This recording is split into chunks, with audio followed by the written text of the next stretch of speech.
but also currently the Interim Chair for the UK. And as I said at the start, they brought out a report today, so it is absolutely amazing that Piers is with us today. He's been in the press, you can see his little video on their website, looks good. And has just come back from Wales yesterday, talking to the Senate in Wales. Yeah, I did manage to collapse the Welsh government, we did the same. We're hoping he's not going to collapse NCH tonight, but we're very honoured to have you, Piers. Welcome. Cheers.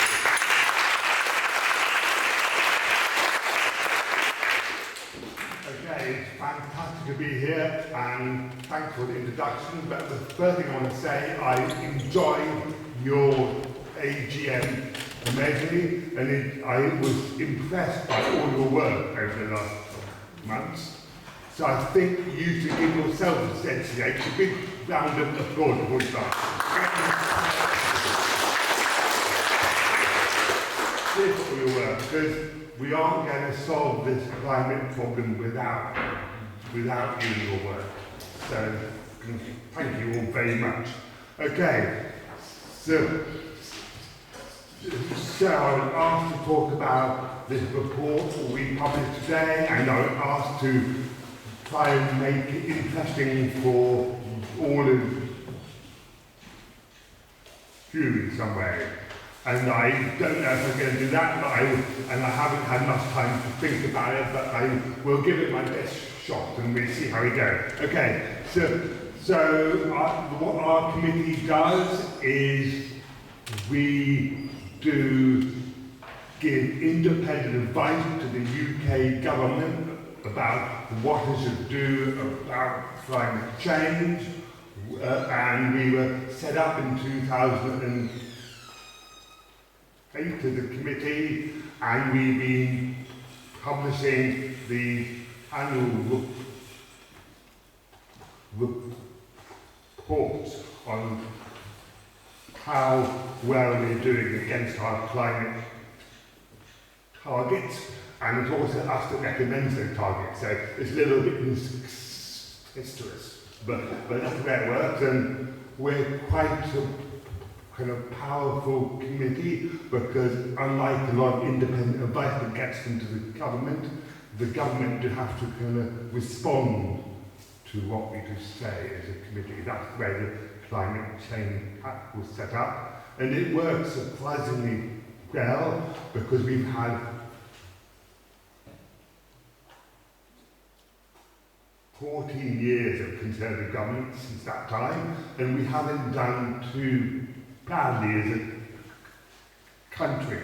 In fact, if you look at the main political parties in the country, they all have pretty consistent policies on climate change, and we had look at the Prime Ministers, they may not be everyone's cup of tea, like Boris Johnson and Theresa May, for example, that did come out as very good advocates for action on climate change. But that began to reverse last year, in fact, with the September announcements by Ritchie, and he decided to go back on some net zero policies, because he said they were too expensive for the consumer and the population. But it's our job as a committee to look at the evidence of what's going on, and there wasn't any evidence that the climate policies were more expensive, and in fact, when we did our own analysis of it in announcements, we in fact thought that it did make our energy even more expensive. So in fact, the analysis in the report we published today said that the most secure and cheapest way we can provide energy to the UK population is through UK built renewables. And this creates jobs and creates industry within this country. We're not relying on imported gas, of course, and we're not relying on gas in the North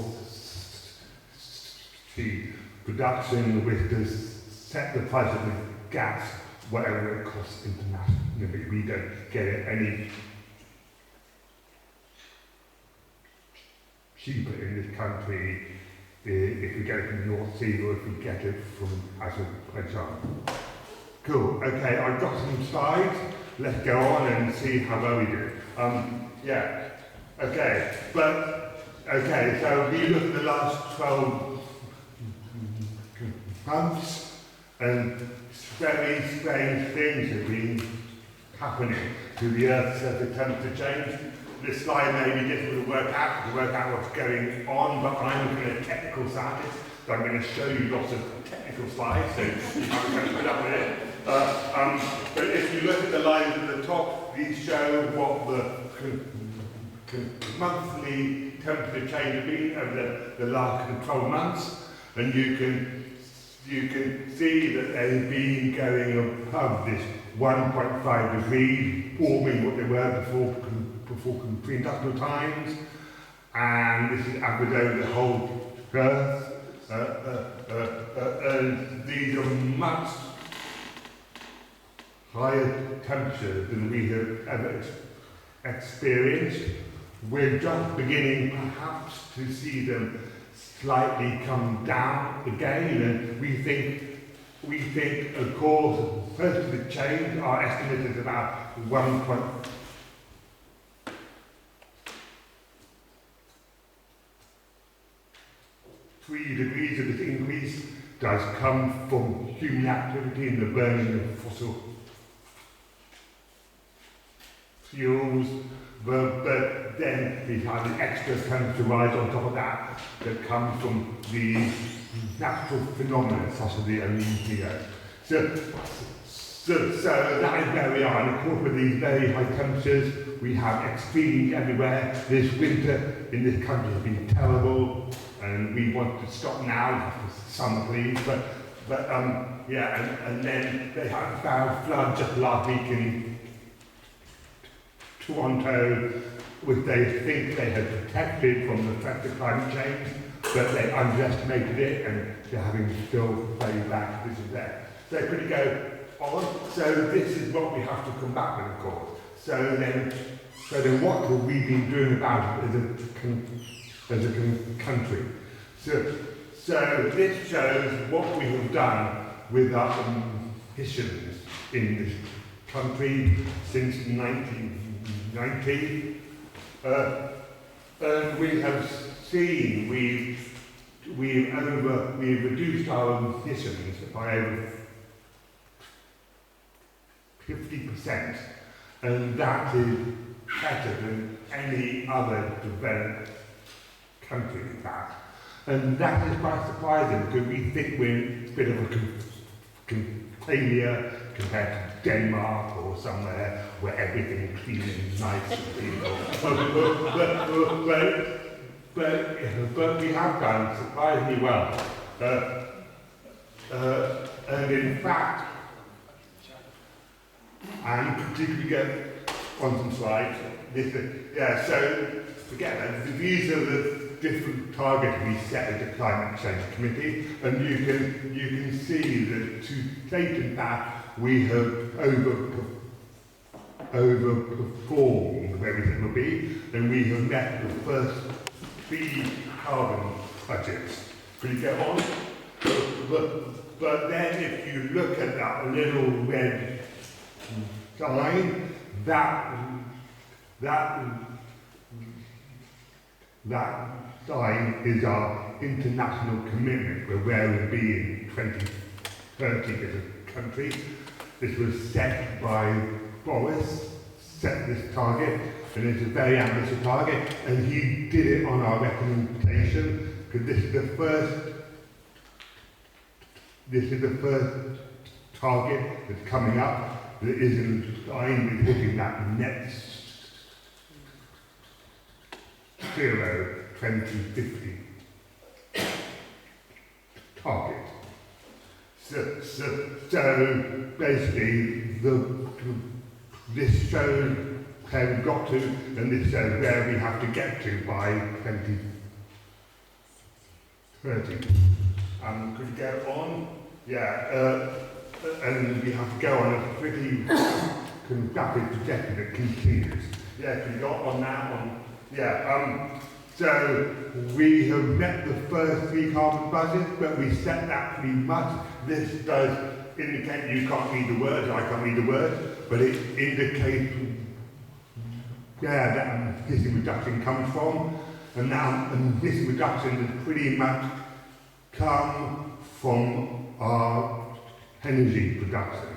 So we changed from burning coal to burning gas and also building out lots of renewables. And that is pretty much where the bulk of that decarbonisation has come from. But then, can we go on one more slide?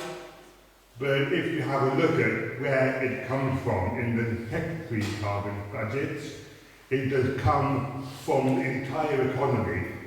We do still have to build renewables.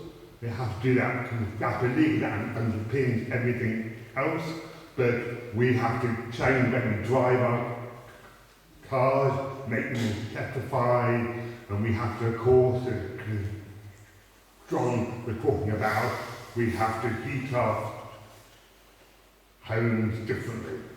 And we have to change agriculture, and we have to plant a lot of wood and things as well.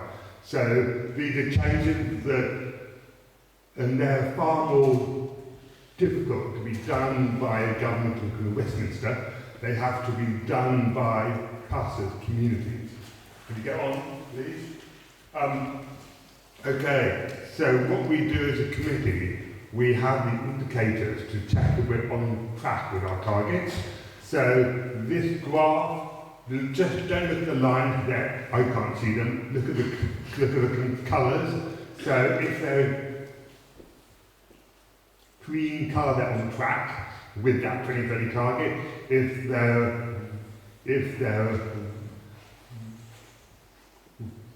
red colour, they're off track, and if they're orange one, they're sort of off track. And this shows some examples of transport. So the first line is the sale of electric cars. The next graph is the sale of electric plans, and the third one is the public EV charge points. And for the first time, electric cars have been on track, but for the first time in the last 12 months, they went off track because for some reason, everyone stopped buying electric cars. But we think we can kind of change that. The one that is off track is people aren't buying electric cars. Not anywhere near as many as they ought to be to hit those kind of targets. But surprisingly, the kind of charge points are on track. I thought they were kind of terrible, but they don't seem to be. So could you go on? Okay, the one that is off track, we only have 1% of homes in the country are heated by heat pumps currently. By 2030, this needs to get to 10%. The reduction in the fostering has got to 10% in 2022, but so I'm sure we ought to be able to do it by that 2030 target, but we are not doing it. And it just shows us installing our air source heat pump in that in our Victorian terrace, because I can't afford all John's retrofitting, it is too expensive. I just installed a few air source heat pump instead. Well, it was Yorkshire Energy Systems that installed it for us, and they're a good local company, so they're a bit of endorsement for you. But it's fantastic. Is it fantastic? Ask my family. Is it good? Yeah, it's absolutely brilliant. Right. I was thrown in, I was hugely sceptical. Because I don't like the cold. I'm such a good. Oh, there you are. But it's great. It works well, and but we've got to persuade everyone to put these in. But there is a bit of a problem with it that it isn't cheaper. It's expensive to install, and it's no cheaper than our bills before. So if we want to get everyone to install them, we have to make them cheaper to operate. So that's one of our very key recommendations. Can you go on? Okay, the ones that are really off track and not going at all well are woodland creation and peatland kind of restoration. So this is where communities like yours do have to really come in and support that. Can you go on, please? Okay, so forget about what these are, but these are all the ones to do with technology, okay? And all these technology deployment ones are not kind of working. Could you go on?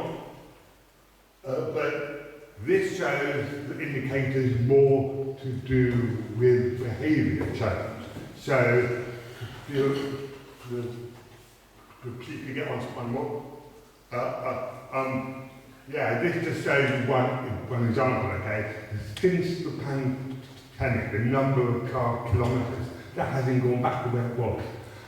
And I just put this up there to show that people can change. We don't just have to invest in new technology, we can also change our behaviour as well. So could you go on? In fact, if you look at our energy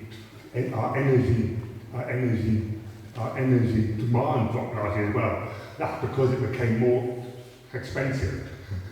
So that's not the best way to make people change, but it does make people change. Could you get on, please? Okay, so yes, could you go on? Okay, okay, yeah. Okay, wait a minute. I'll try and explain this slide. This is the little black dots at the top of the slide to indicate what our mission would be as a country if the government didn't have any policies. Okay. And then the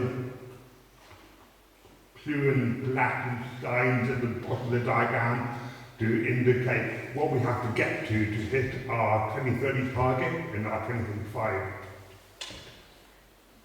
targets. And then I'm going to be looking at the government different policies to see how far they get towards those. So could you go on slide? So this shows our assessment of what current government policies might deliver and what plans are credible and what plans aren't. And we think only about a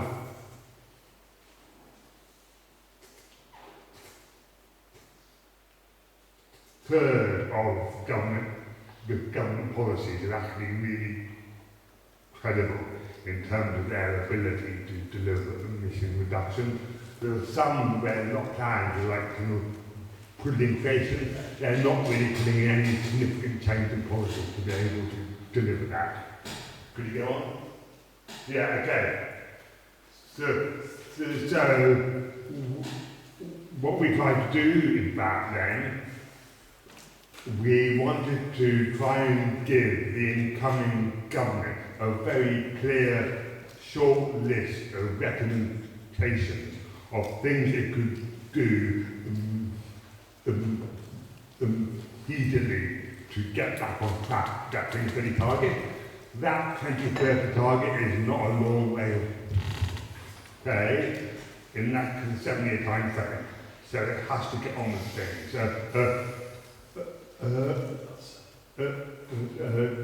And in particular, if you look at what this new government has announced, it has done a lot in the first 10 days, but a lot of that has been really talking about really just trying to produce renewable electricity and trying to get our electricity supply to net zero as fast as possible. That's a very important thing to do. It underpins a lot of other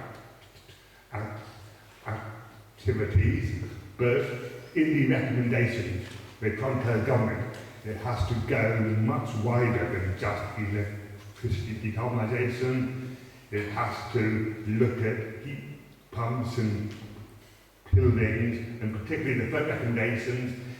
If we're going to get people to drive EVs and install air source heat pumps like I've done, we have to make electricity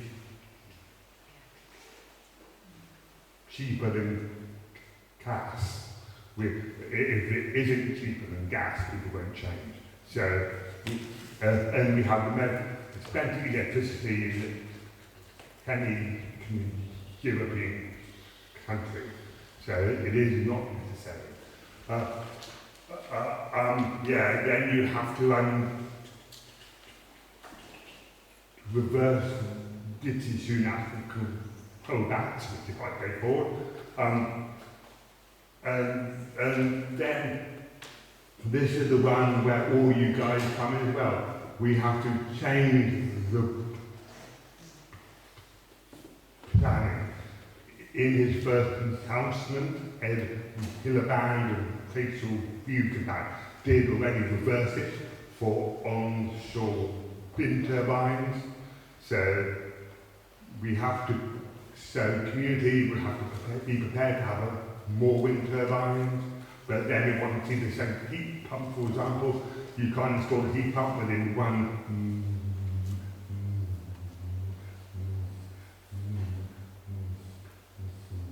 meter of somebody else's property currently, and we think that's necessary. I mean, we want to put our heat pump as close to net labor as possible, but we don't like them very much, you know.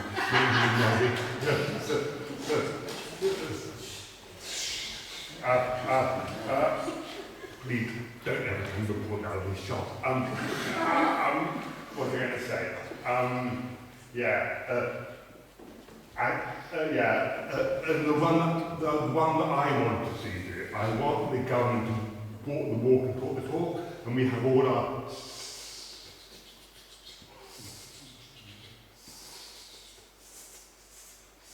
schools and our hospitals. So our schools and hospitals, it could spend public money to decarbonise them and also make them resilient to climate change. We don't want school kids or hospital patients over heating or having things like that occur. So that's a legal example. It also will help create the jobs and the work. And the job and skill thing that John talked about can so well too. I mean, we do need to train we need our own company, we need our own skill base, and we need to give businesses like your business, for example, the confidence to make those significant investments. And if you don't have consistency from the government, you're not going to invest in that. You're not going to invest in training up the workers, and they're not going to be able to change what workers do. And you also have to think about the workers working at Port Talbot or working in the energy sector that will be declining, and take care of them as well. Yeah, and the last one I put up, well, others in the report, I can put all of them up there. I want you to go and have a look at it, but I think in the report we say you have to make our country more resilient to the threat of climate change. You have to do it urgently. This is not something for 10 years. We're experiencing now. It's already damaging society, the economy, our crops, agriculture. You have to get on with it at exactly the same time. So we try to give a lot to the government to do, and these will be challenging because there won't be one government department. It will have to be government work across the government departments, and it will have to work with the devolved local authorities and the cities and things, and then this really gives, I think, ammunition for yourselves to try and get on with things.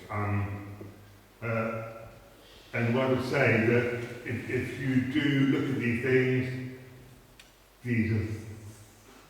these are kind of things that you guys can really support. You can support our community to put in heat pumps.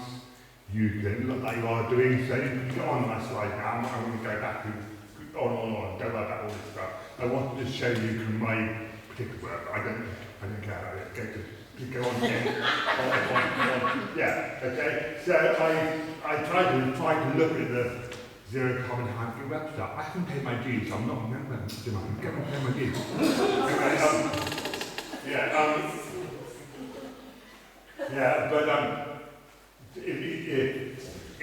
If you do, I mean, I think what you've got on your website, the activities, is absolutely exactly correct. I really do, and they fit with our recommendations almost perfectly. The first one you've got is building and retrofitting, and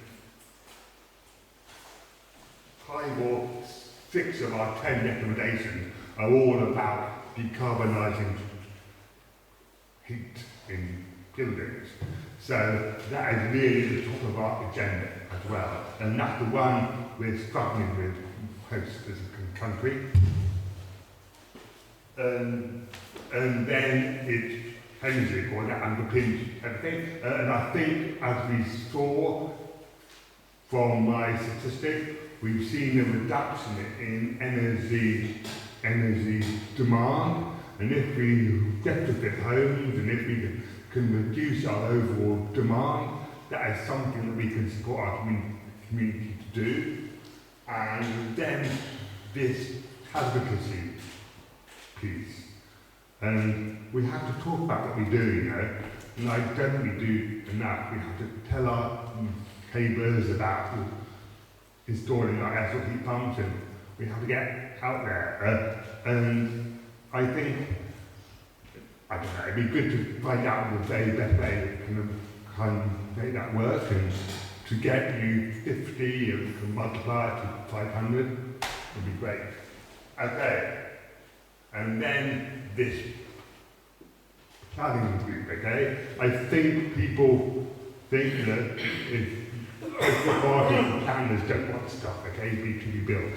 But if we want to go net zero and make our country resilient, we have to be able to build stuff.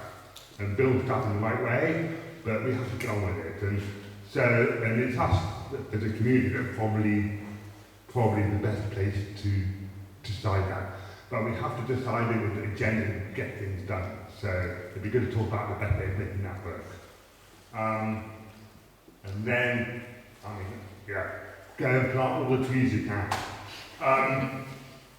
And sustainable transport. So you saw that people stopped driving their cars a bit. So we can absolutely have a bit ourselves to really change the way we drive a car. Okay. And then food is not on your agenda, but I've been going around the country talking to the national farmers unions all over the country, and they don't want to plant wood, okay? They want to plant trees. And they don't want to plant trees because they're really, really worried about their kind of livelihoods and food security. But they have to change. They have to reduce the number of livestock to be able to free up agriculture down to some pay, so we can hit our net zero target to make our country resilient. And that is a kind of challenge. So that means changing our diets, but it also means trying to change agriculture. And we can't do it without the agriculture community. And I think we have an obligation to try and talk to them and to try and take them on the journey. And what I would say is we have an MP and there were 330 brand new MPs in the House of Commons. And what I would like us to perhaps think about is that we have David from Friends of the Earth, I think it's here. There's some, there you are, at the front. Sorry, you changed the jumper, I didn't recognise it. The Climate Act, okay, the Climate Change Act, when it was set up, was actually, the whole idea came from Friends of the Earth. And what Friends of the Earth did in that was have a community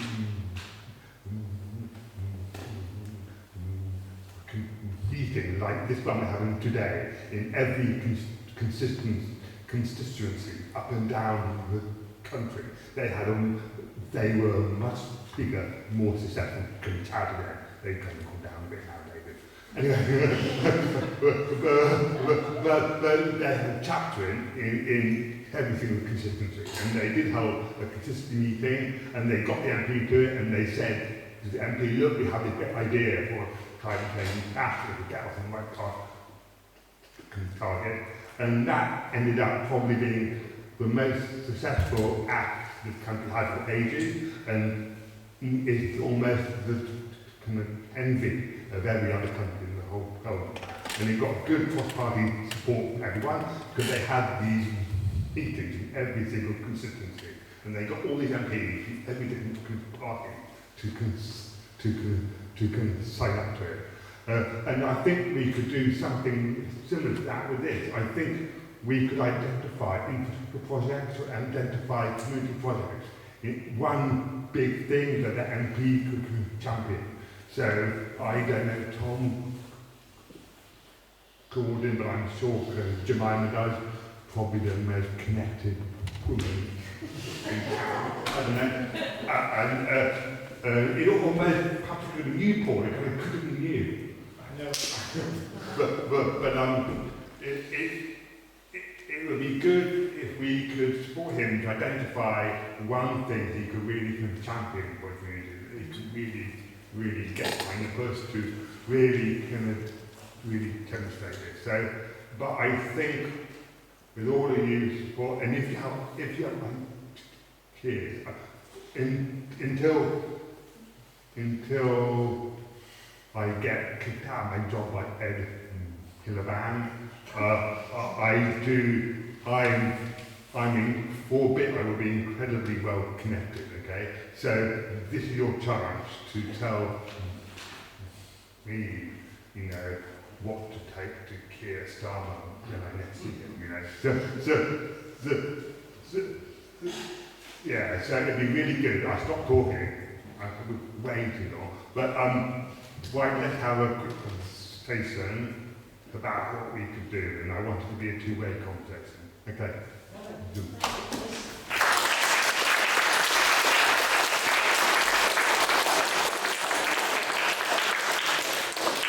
Thank you so much, Piers. We've had some questions in advance, and they're probably, keen people. And we've probably got questions in the room as well. I want to go first to Barbara. You're here, Barbara? She's not answering a question. Yes, well, you are. Yeah, brilliant. Do you want to ask your question? Well, I could, but I haven't got it written down. But it was to do with the fact that Rishi Sunak authorised 100 new gas and fossil fuel drilling in the North Sea. And Keir Starmer seems to be saying that he's not going to rescind those. And what I wondered was, in the light of some current challenges in the courts, things have been challenged because they go against the targets for reducing emissions. And I wondered what the possibility of that was if the government are not going to do anything about it themselves. Yeah. Okay.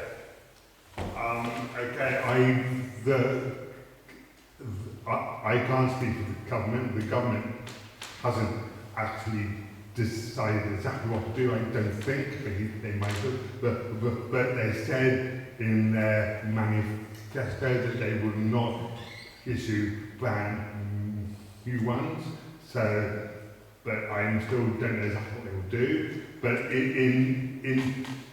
in terms of getting to our net zero target, the amount of gas and oil would have to decline by over 80%. So we almost have to get rid of it completely, and there isn't that much in the North Sea that we can get out. So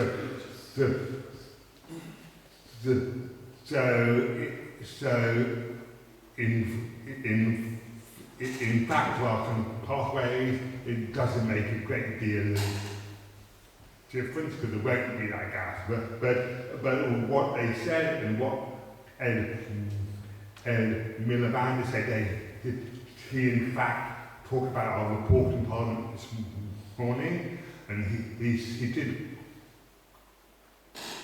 quote from it, and he said, as I said earlier, that renewable energy built within this country is the best way to get to energy kind of security. And I really think that's what they want to do. They want to really build renewable energy to replace that gas as fast as possible. And they set themselves a target that we think that the committee is really chancing, a 2030 target. Our recommendation was a 2035 target, but they want to get even quicker than that. They want to have a net zero electricity by 2030. And if they do that, there won't be that demand for it. So, thanks. I suppose we've got a couple of other ones on energy, but Sorry. It's good because Mike, you've got quite a specific one. Do you want me to read it out? Yeah, okay. So Mike is a local energy expert. I want to know why there is a national concept that all power must be large scale generation, when it is evident that the grid cannot support this. Why is there less focus on small, more achievable projects of less than 1 kilowatt? Okay, this is quite a very long, you can talk about this for a long, long time. We have these very complex system of regional and national operators. They operate under Ofgem, and then creating things and lots of different structures to do that. And it's quite complex to get things built and on the grid and connected, and at the same time doing that, and then you have plans like community energy schemes, which do sound quite compelling for communities, but then I would say if I am my committee, which I am, I guess, or for you, I'm head of the band, you want to decarbonise all your electricity supply over the 7-year time frame, okay? So to do that, you think big. So you think the biggest offshore wind farm in the world, and you think that'd be big shit, and that's not saying the community stuff is vital, and the small scale stuff is vital, and they are beginning to recognise that with the local pricing and things. They can't build the grid in time, might come in. So I've been doing this stuff for 13 years now, and as a business, we deal with everything from our largest, we've got 7 between 28 and 50 megawatt installations to put in. All of those, without exception, we cannot get a good connection for. The most recent one for somewhere in North Yorkshire was 19.5 million quid, and it can't be connected to 2037. So that's the reality of the world that I live in. Ridiculous numbers, huge time frames. Whereas if it's under a megawatt, for example, within the northern power grid area, I can get it built within 6 to 12 months because it's under a megawatt. Because I can do everything that the local energy infrastructure requires of me to control that export back into the grid. I can do a G98 and just shut it down. So exactly the same way as I'd do if I was running a genset. So my personal view is that this huge drive towards large-scale offshore wind, the sheer cost of the grid infrastructure upgrade, which we don't own, by the way. So we don't own this asset. It's owned by investors in foreign countries. So I personally think that we've got this really badly wrong as a country. I think we should concentrate on doing as much small scale, taking villages like Wixley, Cotmanthorpe, you name them, Burton Leonard, all of those off-grid, or still grid connected but producing 8% energy, owned by the communities, a much faster, quicker, easier route than building large-scale offshore units. What I would say is that I am convinced that the community energy assets of different sizes are underappreciated, and there's not enough effort or attention by the big companies and kind of regulators that we really ought to be having a look at them. And in fact, we have offices in Canary Wharf right next door to Ofgem, so they're in the same building. And I do meet them all the time, so I'm going to give them a hard time on your behalf, Mike. Thank you very much. Have we got any questions not about energy generation? Because that would be nice just to have a change. Thank you. I have a question. You know, you have that little red line on the graph of Boris Johnson's target, and you said that was linked to like international standards. Like how, and is that related to the Paris Group? That's right. Yeah. So that is our kind of nationally determined contribution, and that is what Boris Johnson committed to as part of that Paris agreement when we have the climate summit in this country. And he asked our committee for what that target should be, and we said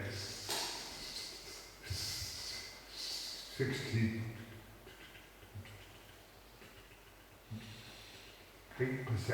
reduction, and at the time we wanted to go for 70% because the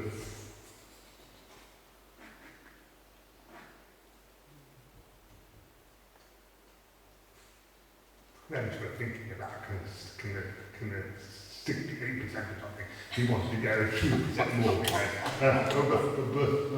But we said to him that almost be impossible, mate. You know, you can't do 70, it's really hard. So you go for 68. So that is what we ended up with.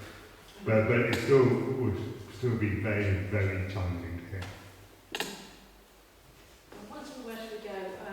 We've got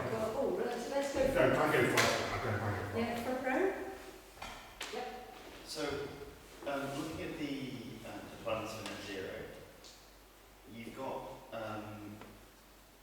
quite a big decrease in our net emissions to a point. So you're anticipating quite a lot of carbon reductions. There has to be a point, though, obviously, where things bottom out and we start looking at things like natural climate solutions. Yeah. Do you believe that the sequestration capability of natural climate solutions is enough to take us to net zero once we bottom out our reductions? Because, I mean, for example, yeah, we've got, you know, we'll still be looking at 200 megatons, and heat box, for instance, even fully repaired, I think that's something like 27 megatons. So it doesn't even kind of scratch the surface. But if, with that in mind, what do you think we need to do to make up the rest? So I just repeat the question because I could see people at the back couldn't quite catch that. So with carbon emissions reducing steeply, that's great, but then when you get near the really hard to reduce emissions, we need sequestration. Is there enough carbon sequestration? Is there going to be enough carbon sequestration? So when we last looked at the whole trajectory to 2050 as a committee in 2018, we had quite a lot of kind of technological upheavals. The biggest one was bioenergy and carbon capture. This is traps, power stations, getting a lot of wood chip, burning it, and then capturing the carbon and putting it offshore in carbon dioxide in old kind of gas wells. And we had a lot of wood creation and concrete creation as well. And then we had other technologies like this direct air capture carbon, where you capture it and put it on the ground too.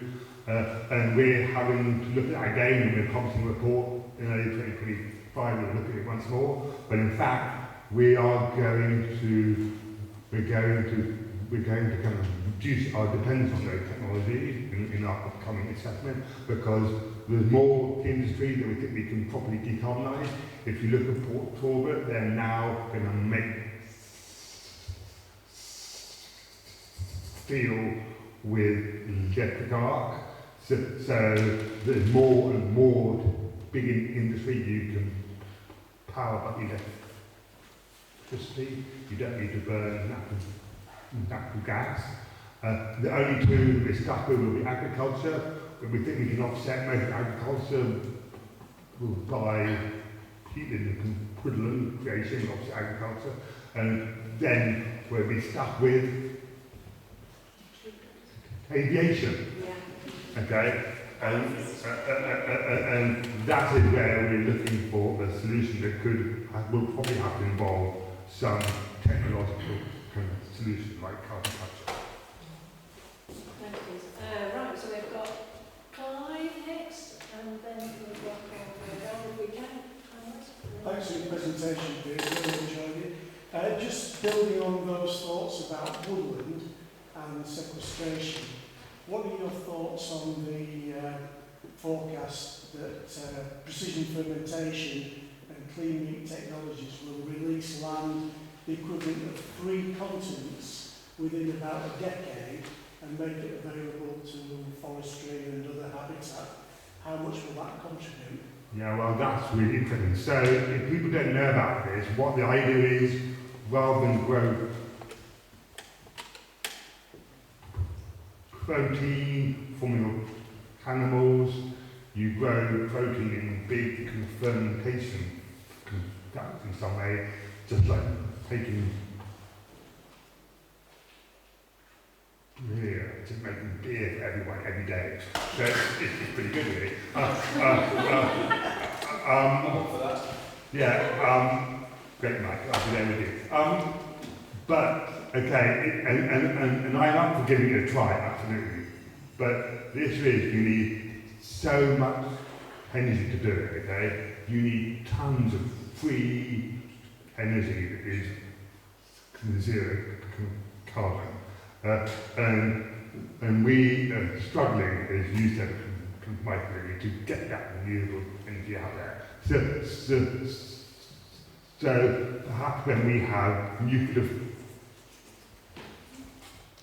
fusion or lots of wind turbines and solar panels really efficiently everywhere, perhaps we'll be able to do it in a big way, but that will take time, and we have to see it all work, we have to see it provide all the right kind of nutrients, what it will cost. But if you were to do it today, it would cost a fortune, and we have 8 billion people to try and get benefit. So we have to look at all the options, but it's not a solution in the immediate term. And then, as I just got back from Tales, they said, if you plant trees on our pastures, you'll destroy our communities and the Welsh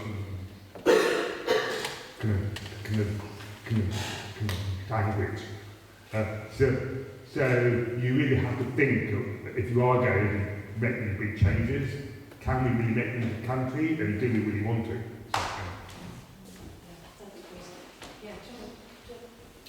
I get that a lot of the reduction is from stopping burning coal and burning gas, but I wondered how much of the reduction is due to offshoring our manufacture, and is therefore not really a reduction in carbonisation in world terms. That's a good question. I got asked that by the Secretary of State 2 days ago too.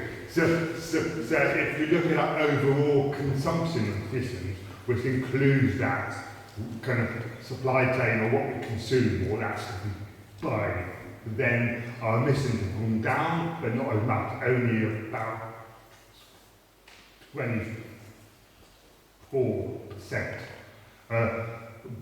But that, we think that will change, and we have it enough to change as well. And this is where zero carbon power can contribute.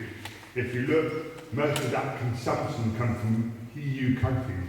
It doesn't come from China, and those EU countries are also on exactly the same trajectory that we are in touch with. So that will produce them. And then the United States is also on the same sort of pathway, and not as good as us, just getting there. That might change if Donald Trump gets in, of course, but for the time being. So we think they will come down, but our thing we can do to affect it. Like, we can think about the carbon footprint of a product we purchase. We can think about the way to run our businesses more efficiently than we do, and we can really begin to change some of our behaviour. So I think this is really where that advocacy and that communication just come in. But in terms of offshoring, there are things we can do to prevent it. And we're probably putting that in this year, is this carbon border tax. So this says you can't import stuff of higher carbon without paying for it. Okay. So we've got a board on consumption just then as well. So. You've got to do everything. Yeah. John wants to squeeze in a question, and Tim wants to squeeze in a question, then we probably should call it a day and let people go home. So, John. I'll be very quick. It's about buildings that really no surprise to you whatsoever. The government's made an announcement in terms of accelerating and reducing planning law about building new buildings. Can we possibly make those buildings better? You talk about right. Yeah, air source heat pumps. Why is not every new house got an air source heat pump? Why is not every new house got PV? These should be standard, and that should be in every house that's built for tomorrow. We're going to be refitting or retrofitting houses that are built tomorrow at the moment. Can we draw a line under that so we don't have to look at that anymore? So that would be the message. Yeah, and the problem is the house builders, they're almost terrible. Sorry, I shouldn't say that, but they have,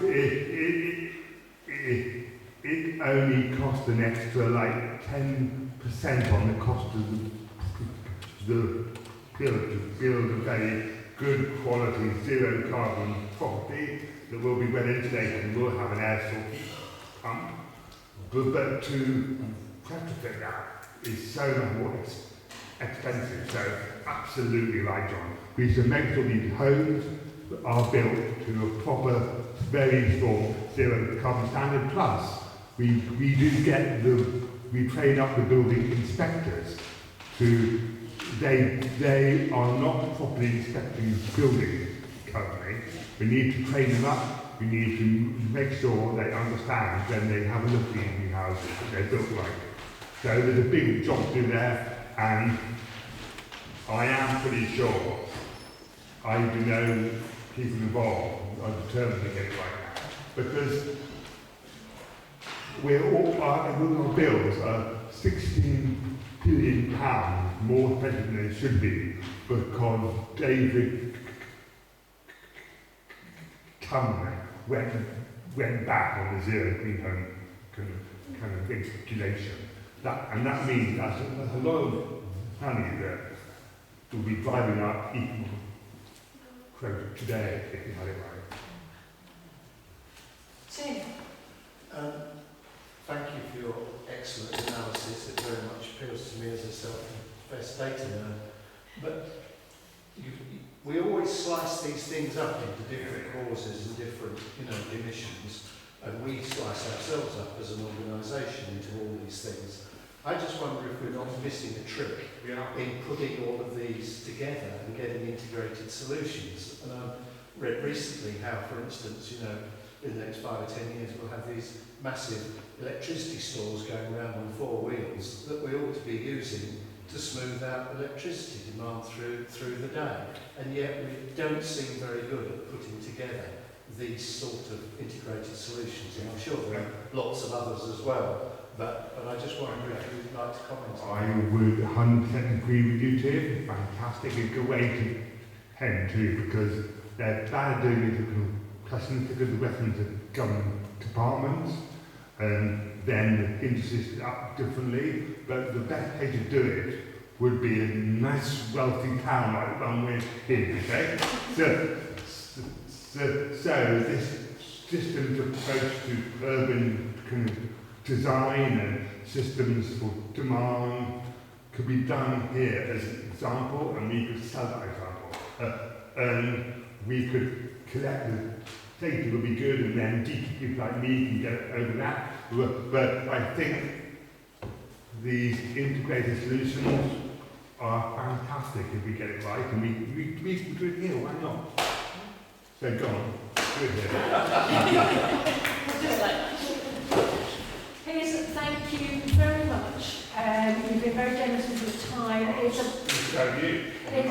It's a pleasure having you with us, and I think we all wish you well in the work you're doing. We're very grateful for all that you do. We're very grateful to your family. It's nice to have you here, Stone and for letting you put so much time into this on all of our behalf.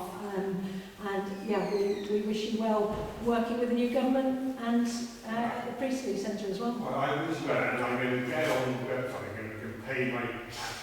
That's the kind of example we like.